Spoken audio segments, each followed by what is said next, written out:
أعوذ بالله السميع العليم من الشيطان الرجيم. بسم الله الرحمن الرحيم.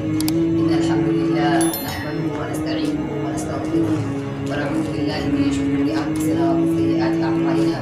من يهده الله فلا مضل له ومن يضلل فلا هادي له.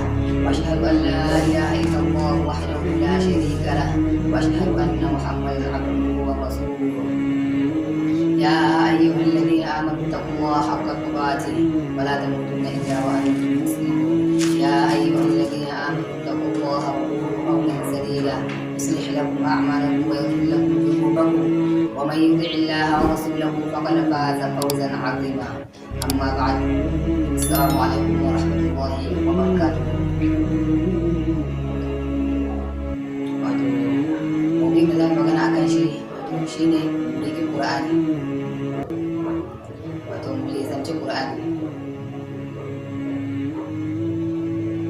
Hadisi ya tabbata na manzo Allah sallallahu alaihi wasallam yake cewa yaqra'u al-Qur'an fa innahu ya'ti yawm al-qiyamati shafi'an li ashabi aw kama qala. Wato karanta Qur'ani, wato Qur'ani nake zai zo ya ceci masu karanta shi ranar tashin al-qiyama. Sannan ya tabbata hadisi na manzo Allah sallallahu alaihi wasallam dukkan harafin cikin Qur'ani ya kan da goma. Wato ba alif lam mim shine harfa, alif lam harf mim harf. Duk wanda yace alif lam mim wato yana da lada 30. Lalle garaba tana da yawa sosai. Yan uwa mu ne zan yi mu kufa da mu ne zan ci karatun Qur'ani sosai da sosai. Fadin Allah subhanahu wa ta'ala yace kitabun anzalnahu ilayka mubarakun. Wato Qur'ani yake yana sanye da albarka sosai da sosai. Dukkan wanda ya yi riko da Qur'ani mai girma, wato lalle a rayuwar za ta yi albarka sosai da sosai. Rayuwar shi za ta yi albarka sosai da sosai. Domin Qur'ani yakan da albarka, wanda ya riko da shi rayuwar shi ma ta yi albarka.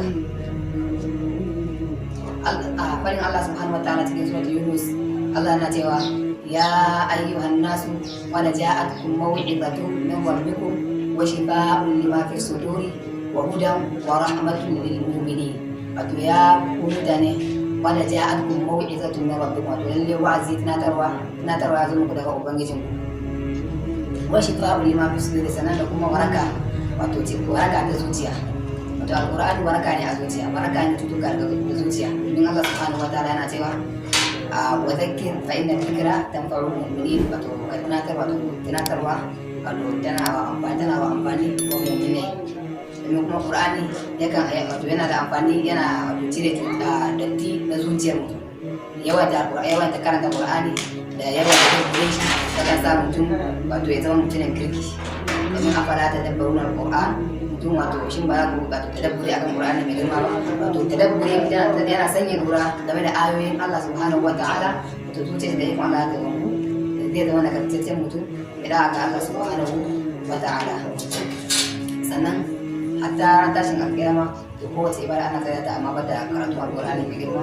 Domin alƙur'ani mai girma hatta ko da lokacin kiyama, to ko da tashin kiyama yayi, wato za a samu ma'aboci alƙur'ani mai girma a ce masa wato iqra, wato mutum ya karanta kamar yadda yake karantawa a duniya. Wato iya daraja ce, wato iya daraja a ayoyin da ya haddace. Don haka mutum ya kokari wajen hadda na alƙur'ani mai girma, ya kokari wajen yanga ya samu ayoyi masu yawa ya haddace domin samun daraja a gidan aljanna. Allah samu dace, Allah kuma ya ba mu iko riko da alƙur'ani mai girma.